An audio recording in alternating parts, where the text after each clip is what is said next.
27 எவன் இதான் சார் அதில் இருக்கு. யாராவது ஜோசியக்காரர் நாளைக்கு வந்தாருன்னா அந்த அட்டையை வாங்கி பாருங்க, காசு கொடுத்து வாங்கி பாருங்க. நான் 1000 ரூபாய் கொடுத்துட்டு தான் இவ்வளோத்தையும் பார்த்தேன். இதுல 27 அட்டை இருக்கு.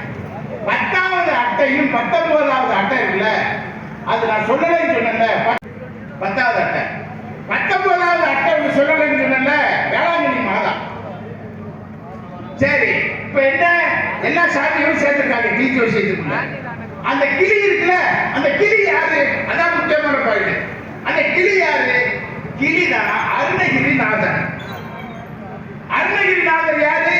திருவண்ணாமலையில் வாழ்ந்த சிவபக்தர்.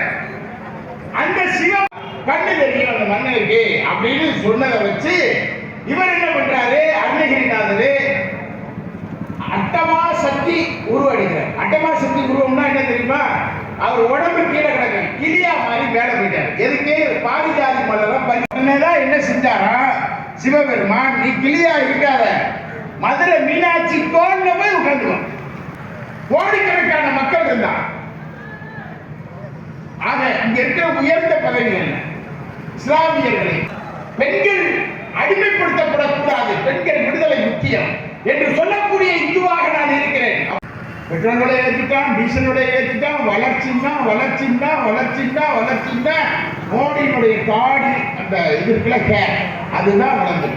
தொகுதி மறுசீரமைப்பு அப்படின்னு தொகுதி மக்கள் தொகைக்கு ஏற்ப தொகுதியை நாங்கள் மாற்றப் போகிறோம். அப்படியா? இருக்கட்டும். மக்கள் தொகைக்கு ஏற்ப இடஒதுக்கீடு கொடுத்துருவோமா?